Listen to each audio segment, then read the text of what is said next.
On le sait après un long moment. La plupart des gens qui viennent nous voir entrent petit à petit dans le comportement quotidien d'alcool.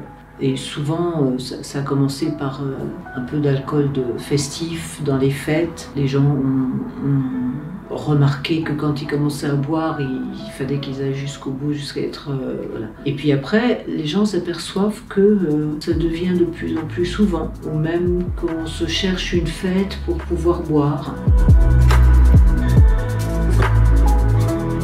Ce qui amène souvent les gens chez nous, ce qui les inquiète, c'est qu'au moment où ils commencent à boire tout seuls, c'est-à-dire de ne pas être dans les fêtes. Ils se retrouvent tout seuls pour boire, et quand ils commencent à boire tous les jours. Quand ils s'aperçoivent que le soir c'est très difficile, où il faut qu'ils ressortent pour aller chercher une bouteille de vin ou une bouteille de whisky, ça commence à les faire réfléchir. Mais entre le laps de temps où ils se sont aperçus qu'ils ont peut-être un problème et où ça a commencé progressivement, il y a toute une phase de déni où on est déjà rentré dans le processus, mais la personne se considère encore comme étant capable d'arrêter. D'ailleurs, je ne pense même pas qu'ils ont commencé quelque chose. Et souvent, un événement, le fait de boire seul ou le fait de boire tous les jours, qui commencent à faire... Donc des fois, il y a des gens, il leur faut, pour qu'ils s'aperçoivent qu'ils sont dans un processus comme ça, soit un problème de santé et ils s'aperçoivent qu'ils boivent trop. Ça peut être aussi un accident.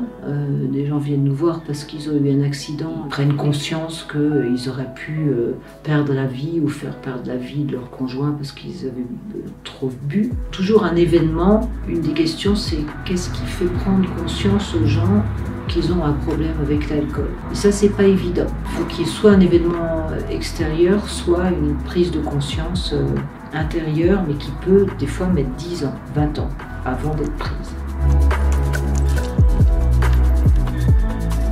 Une fois qu'on a cette prise de conscience, après, il faut faire le pas d'aller demander de l'aide, parce que souvent, tout seul, on n'y arrive pas. Avec la volonté, on n'y arrive pas. Même pour l'amour de sa femme ou de ses enfants, on n'y arrive pas. Donc ça demande aussi encore beaucoup de temps.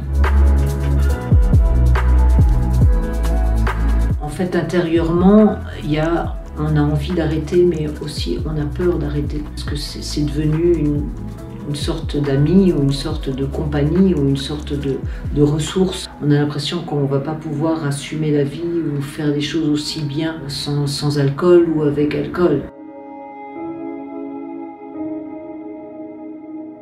Il y a une grande peur de se débarrasser de cette aide, de cette compensation, de cette chose qui nous appartient. Que personne ne peut nous enlever, quoi. C'est vraiment une chose et dans lesquelles on a l'impression d'avoir beaucoup de possibilités. C'est ce qui arrive pratiquement avec tous les cas. C'est-à-dire que entre le moment où on perçoit qu'on a un problème et puis le moment où on va essayer de chercher une solution, c'est-à-dire qu'il faut téléphoner à quelqu'un, un médecin, et puis le dire. La plupart des gens qui viennent nous voir me disent c'est la première fois que j'en parle, personne ne le sait autour de moi, ou c'est qu'ils ont changé 3 fois de femme et puis qui disent la troisième m'a fait bien comprendre que j'avais un problème et que si... Et voilà, c'est très très difficile de faire le pas. Pour la plupart des gens, c'est honteux d'avoir une addiction une fois qu'ils s'en sont bien rendus compte pour eux-mêmes. Il y a beaucoup de culpabilité et de honte, donc ça prend encore souvent beaucoup de temps pour que la personne, une fois qu'elle a pris conscience jusqu'au moment où elle va essayer de s'en sortir, ça prend encore beaucoup de temps.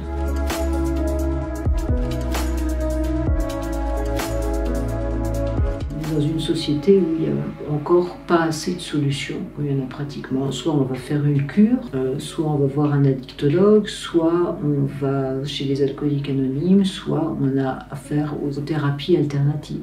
Donc dans ces solutions-là, il y en a qui marchent, il y en a qui ne marchent pas.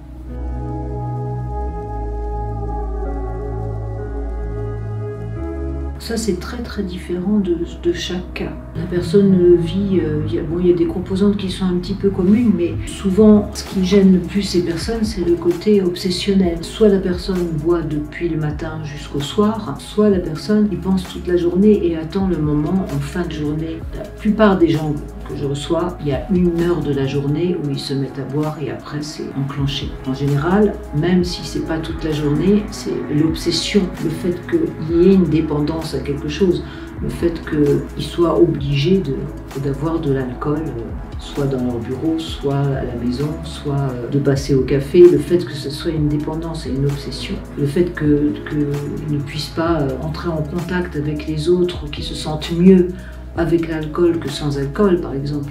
Et donc petit à petit, on rentre dans ce processus où pour se sentir bien, on a besoin d'alcool et petit à petit, la personne boit seule et petit à petit, la personne s'isole et petit à petit, la personne pousse le bouchon jusqu'à ce qu'elle se rende compte que maintenant ça ne peut plus aller.